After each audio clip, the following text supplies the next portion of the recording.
은 고린도전서 14장 33절 또 40절 말씀입니다. 네, 고린도전서 14장 33절 40절 말씀. 네, 화면에 띄워주시기 바랍니다.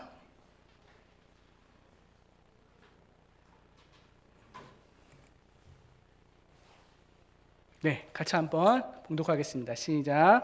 하나님은 무질서의 하나님이 아니시오 오직 화평의 하나님이시니라. 40절 말씀입니다. 모든 것을 품위 있게 하고 질서 있게 하라. 아멘. 네, 풀러 신학교 총장을 지낸 리처드 마우가 쓴 무례한 기독교라는 책이 있습니다. 저희가 책을 직접 읽지 않아도 제목만 들어도 저자가 무엇을 말하고 싶은지 우리는 짐작해 볼 수 있습니다.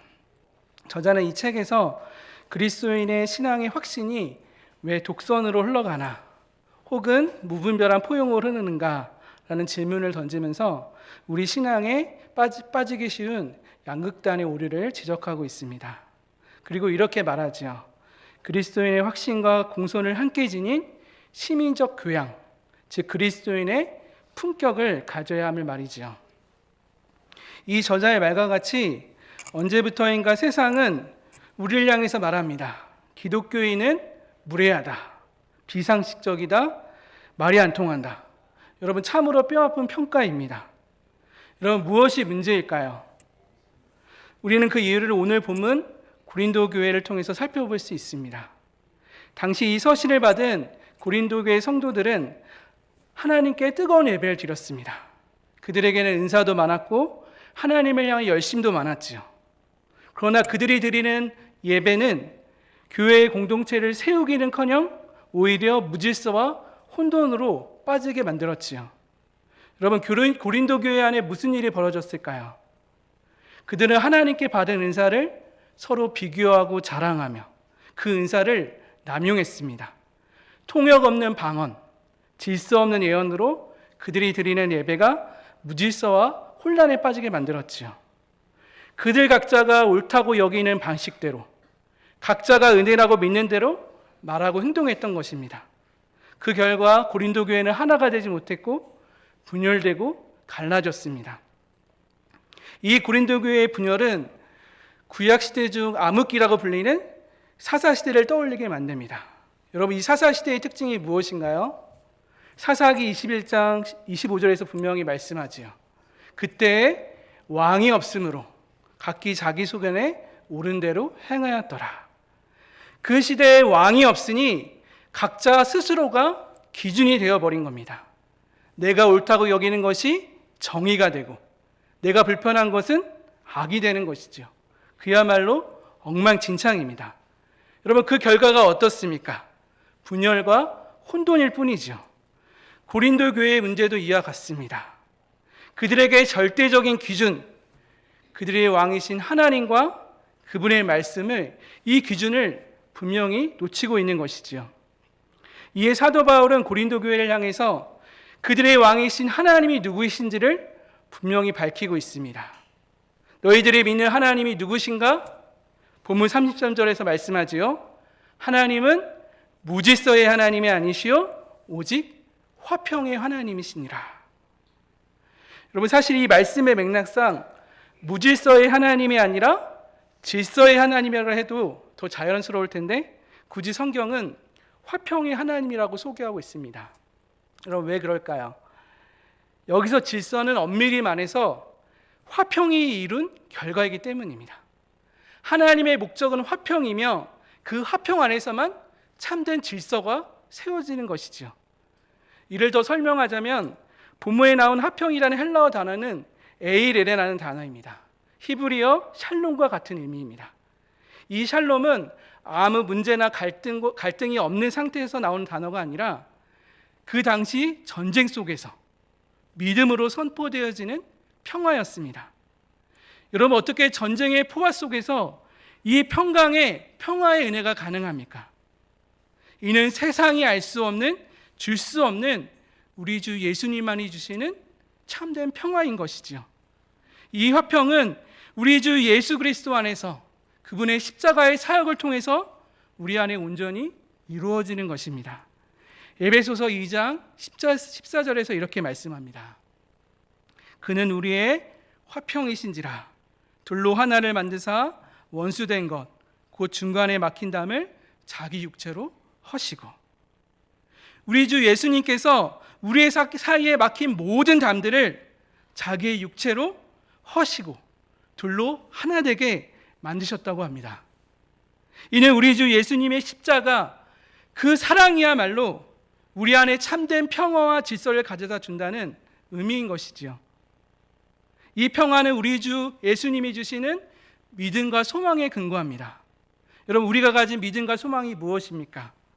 우리 주 만왕의 왕이신 예수님께서 여전히 이 모든 상황을 통치하고 다스리신다. 결국 이 모든 것을 합력하여 하나님의 선하신 뜻을 이룰 것이다. 이러한 굳건한 믿음과 소망인 것이지요. 그러니 우리가 어두운 현실 속에서도 기가 막힌 환난 가운데 거할지라도 우리의 화평이신 우리 주 예수님 안에서 참된 평화를 누릴 수 있는 것입니다. 우리가 예수 그리스도 안에 있으면, 그 사랑 안에 거한다면 우리는 참된 평화를 누릴 수 있는 것이지요.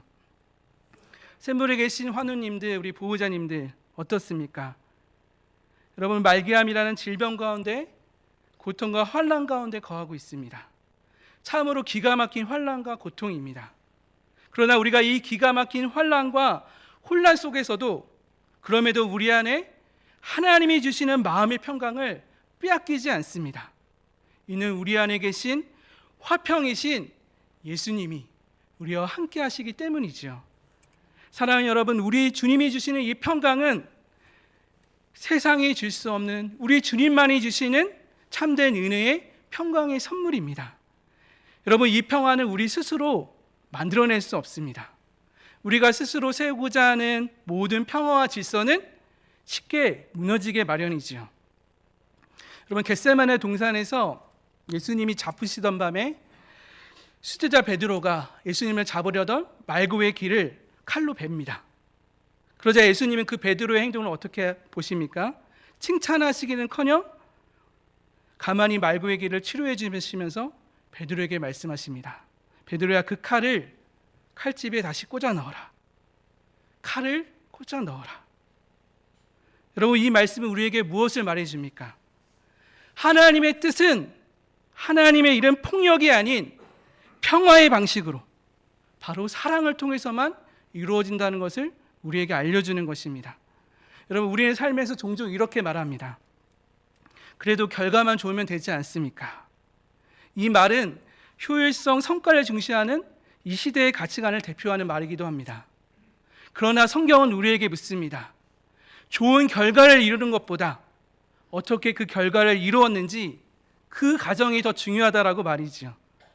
사실 하나님의 뜻, 성령의 열매는 이렇게 열매 맺습니다.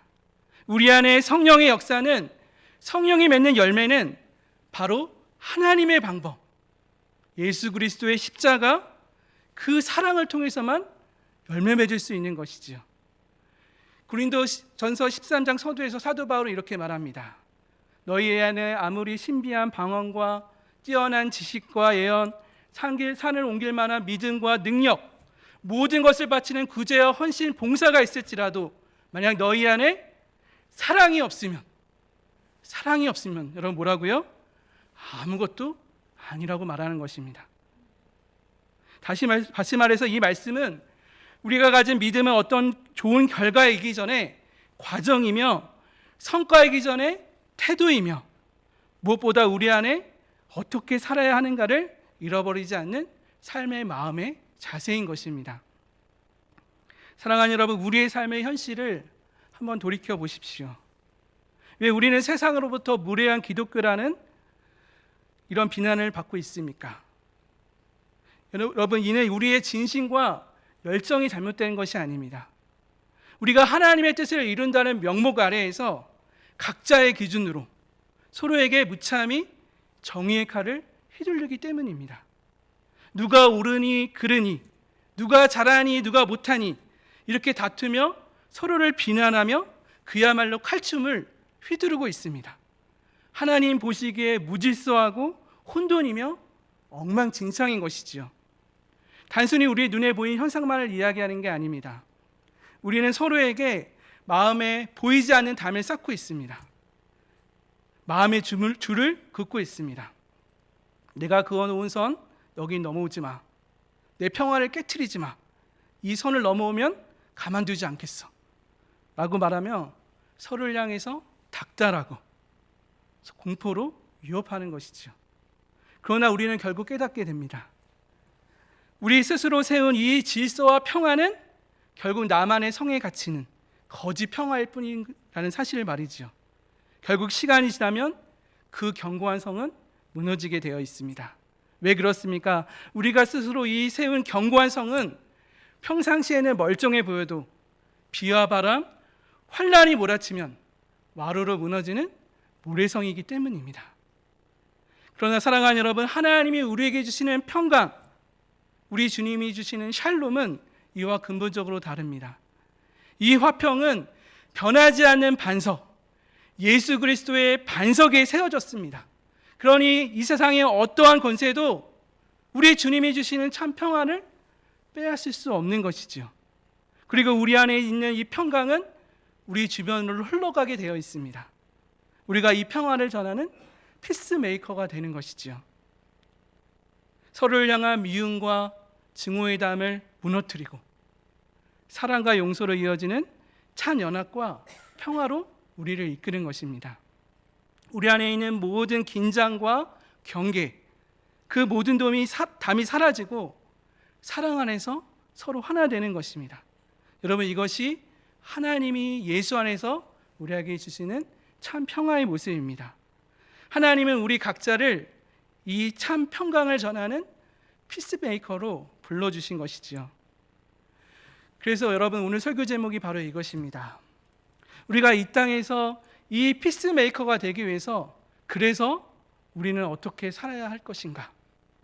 이에 대해서 오늘 말씀은 결론적으로 우리에게 이렇게 말합니다. 본문 40절 말씀입니다. 그러므로 너희는 모든 것을 품위 있게 하고 질서 있게 하라. 여러분, 여기서 품위 있게는 무엇일까요? 단순히 점잖게 행동하는 말이 아닙니다. 개역 한글 번역에서는 적당하게라고 번역되어 있지만 이 말의 의미를 온전히 담아내기에 부족합니다. 이 품위 있게는 정확히 이해하자면 어떠한 특정한 상황과 경우에 맞게 또 상대하는 사람에 맞추어 예의 있게 정중하게 공손하게 말하고 행동하라는 것이죠. 즉 케이스 바이 케이스입니다. 각 상황과 각 사람에게 맞는 적절한 말과 행동을 하는 것. 쉽게 말해서 분별력 있게 센스 있게 행동하는 것, 바로 이것이 품위 있게 행한다는 의미이죠. 여러분, 우리는 살면서 이런 경험을 자주 하게 됩니다. 우리가 아무리 옳은 말이라도 아무리 좋은 의도와 행동이라도 그 상황과 대상에 따라 해야 할 때가 있고 하지 말아야 할 때가 있으면 말이죠. 우리가 이 센스와 분별을 놓쳐버리면 어떤 상황과 경우와 상관없이 사랑의 이름으로 의도치 않게 무례함을 행하게 됩니다. 나는 사랑한다고 하는데 그 대상의 상대방이 오히려 힘들어 죽어합니다. 불쾌하게 여기고 무례하다고 느낍니다.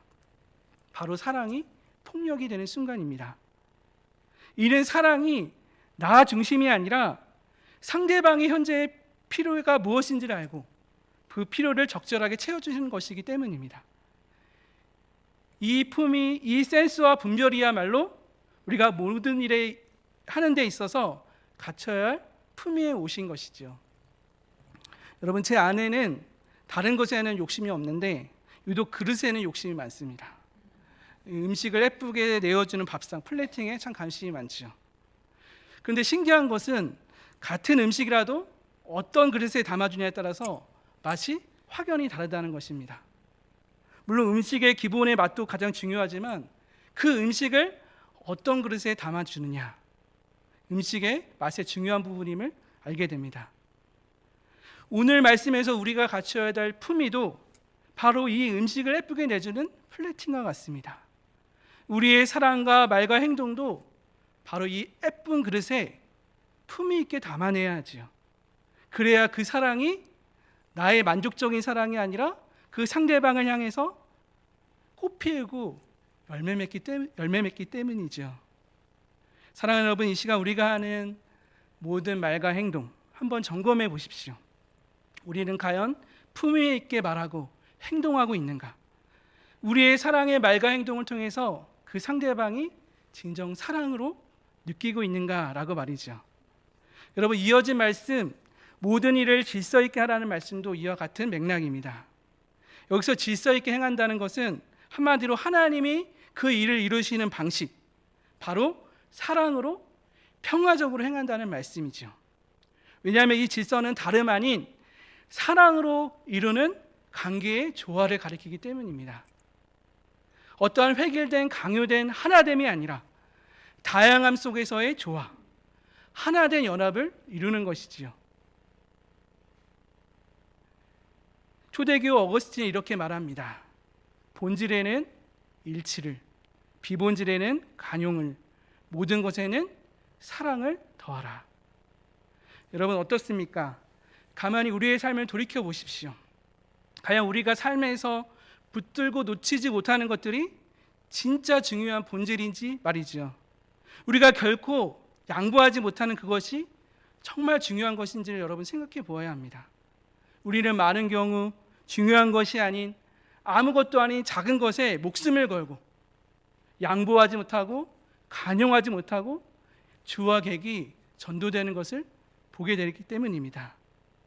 나와 상대방이 다른 것은 틀린 것이라고 여기며 자기 기준으로 서로를 비난하고 정죄하기에 바쁩니다. 그러나 여러분, 나와 상대방이 다른 것은 틀린 것이 아니라 말 그대로 다른 것입니다. 우리 모두는 각자마다 생각이 다를 수 있고 입장이 다를 수 있고 서로의 장점과 은사, 또 그 일을 이루는 방법이 다를 수 있습니다. 그러나 하나님이 우리 안에 세우신 그 다양성 속에서의 질서는 무엇입니까? 그것은 모든 일을 사랑 안에서 조화롭게 행하는 것입니다. 우리가 사랑 안에서 서로의 연약함과 허물을 용납하고 감싸주며 각자의 자리와 역할을 마땅히 존중하며 배려하며 사랑 안에서 함께 협력하며 공동체의 덕을 위해서 함께 협력하는 것이지요. 이것이 바로 모든 일을 질서 있게 행하라는 말씀의 의미입니다. 그러니 오늘 주신 모든 것을 품위 있게 하고 질서 있게 행하라는 것은 한마디로 모든 것을 사랑으로 행하라는 말씀입니다. 우리의 모든 말과 행동을 하는 데 있어서 가장 중요한 원리가 무엇입니까? 결국 사랑이라는 대원칙이라는 것이죠. 여러분, 사랑은 누군가를 강제로 억누르며 통제하지 않습니다. 사랑은 결코 상대방에게 공포와 두려움을 가져다 주지 않습니다. 도리어 사랑은 상대방으로 하여금 편안하게 만들고 자유롭게 합니다. 사랑은 온유하며 친절합니다. 품위가 있고 질서가 있습니다. 이 사랑만이 우리에게 참된 평화를 가져다 주는 것입니다. 사랑하는 여러분, 오늘 이 말씀을 드리는 여러분 어떻습니까? 우리는 진정 그 사랑 안에서 참된 평화를 누리고 계십니까? 그 참 평강을 주변에 전하고 있습니까? 여러분, 우리 샘물에 가진 사명은 분명합니다. 우리는 이 땅에 피스메이커가 되어야 합니다. 가장 먼저 우리 샘물에 계신 환우님들을 품위 있고 질서 있는 죽음, 존엄한 죽음을 가질 수 있도록 도와야 하지요. 또 나아가 이 한국 교회와 이 세상 가운데 잘 살고 또 잘 나이 들고 웰빙과 웰에이징을 넘어서 웰다잉, 좋은 죽음이 무엇인지, 우리의 인생의 끝을 아름답게 맺는 것이 무엇인지, 우리 안에 우리 주님이 주시는 참된 평화가 무엇인지를 전하는 피스메이커, 이게 바로 샘물이 이 땅에 존재하는 이유와 목적입니다. 여러분, 하나님이 우리 샘물에 주신 이 귀한 사명을 우리가 잘 감당하기 위해서 우리에게 가장 필요한 것이 여러분 무엇일까요? 그래서 우리가 어떻게 살 것인가? 오늘 주신 말씀대로 우리 안에 그리스도의 사랑, 그 품위를 잃지 않는 것입니다. 모든 일을 행하는 데 있어서 품위와 질서 있게 행하는 것이죠. 여러분, 우리가 행하는 모든 섬김과 봉사도 마찬가지입니다. 여러분은 어떠한 마음으로 봉사하며 섬기고 있습니까? 우리 각자가 원하는 대로, 우리가 하고 싶은 대로 하는 게 아닙니다. 하나님의 말씀 안에서, 바로 그 사랑의 조화 속에서 봉사가 이루어져야 하지요. 사랑 안에서 모든 일을 품위 있고 질서 있게 행해야 합니다. 여러분, 사랑은 결코 무례하지 않고 무질서하지 않습니다. 그래서 2026년 샘물에서 세운 중요한 방향성 키워드가 바로 친절이라는 단어입니다. 친절은 무례하게 행하지 않는 것이죠. 오늘 말씀대로 품위 있게 질서 있게 행하는 것입니다. 한 하늘을 단순한 환자로 보는 것이 아니라 하나님의 형상을 지닌 한 존엄한 인격체, 바로 내 형제, 자매로 여기며 친절히 섬기는 것이지요. 샘물의 이사장님이신 원주희 목사님께서 이 말씀을 자주 하셨습니다. 우리가 어떻게 섬겨야 하는가? 샘물에 계신 환우님과 보호자들을 내 가족, 내 부모, 내 형제로 여기며 대해야 한다라고 말이죠. 여러분, 이 말은 그냥 샘물의 구호가 아닙니다. 우리가 진짜 샘물의 환우님과 보호자를 내 부모와 내 형제라고 여긴다면 어찌 우리의 모든 말과 행동에서 친절함이 배어나오지 않을 수 있을까요? 그래서 결국 우리 안에 중요한 것이 무엇입니까, 여러분? 우리의 모든 말과 행동 가운데 예수 그리스도의 사랑이 있는가? 사랑하는 여러분, 여전히 우리의 현실은 죄와 사망이 왕노릇하며 우리의 마음이 여전히 혼란스럽고 엉망진창처럼 보이며 무질서하게 보일 수가 있습니다. 그러나 우리 안에 하나님이 주시는 참 평화가 있습니다. 여러분, 우리가 먼저 예수 안에서, 그 사랑 안에서 이 평화를 누리시기를 소망합니다. 그리고 이 참 평강을 주변에 나누며 전하는 진정한 피스메이커가 되기를 바랍니다. 모든 일을 품위 있게 질서 있게 행하십시오. 그렇게 우리 샘물 공동체가 사랑 안에서 서로 존중하며 사랑 안에서 서로 협력하며 주님의 몸된 교회를 아름답게 세워가기를 예수님의 이름으로 간절히 소망합니다. 아멘. 시간 주신 말씀 생각하면서 함께 찬양하고 기도한 시간 갖겠습니다. 샘물 찬양 356장입니다.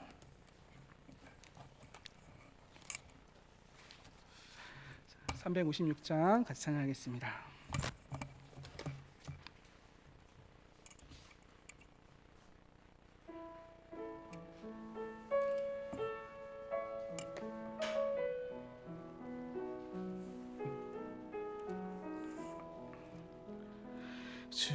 주께 두 손 모아 비나니 크신 정 베푸사 밝아오는 이 아침을 환히 비춰주소서. 오 주, 우리 모든 허물 보혈의 피로 씻기어 하나님 사랑 안에서 행복을 갖게 하소서. 서로 믿음 안에서 서로 소망 가운데 서로 사랑 안에서 손잡고 가는 길. 오 주, 사랑의 종소리가 사랑의 종소리가 이 시간 우리 모두를 감싸게 하여 주소서. 주께 두 손 모아 비나니 크신 정 베푸사 주가 예비한 거신 동산에 항상 있게 하소서. 아멘. 오 주, 우리 맘의 새빛이 어두운 밝게 비치어 진리의 말씀 안에서 늘 순종하게 하소서. 아멘. 서로 참아주면서 서로 감싸주면서 서로 사랑하면서 주께로 가는 길. 오 주, 사랑의 종소리가 사랑의 종소리가 이 시간 우리 모두를 감사하게 하여 주소서. 기도하겠습니다. 좋으신 하나님 아버지, 우리의 삶이 여전히 복잡하고 혼란스럽고 정리되지 않은 것처럼 보여도 우리의 화평 되신 예수 그리스도께서 지금도 우리를 다스리고 계심을 믿습니다. 주님, 우리가 옳음을 증명하려 칼을 들지 않게 하시고 모든 것을 예수님의 사랑의 마음으로 품위 있고 질서 있게 행하게 하여 주시옵소서.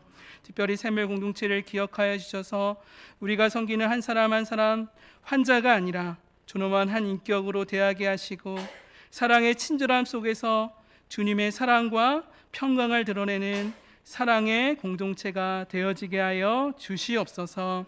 지금은 우리 주 예수 그리스도의 은혜와 하나님 아버지의 크신 사랑과 성령님의 동행하심의 역사가 우리의 화평의 신 예수 그리스도 안에서 하나 되어 주님의 몸된 교회를 사랑으로 세우기 원하는 주의 사랑하는 자녀들 머리 위에 그들의 삶의 모든 사역 위에 영원히 함께 있기를 축원하옵나이다. 아멘.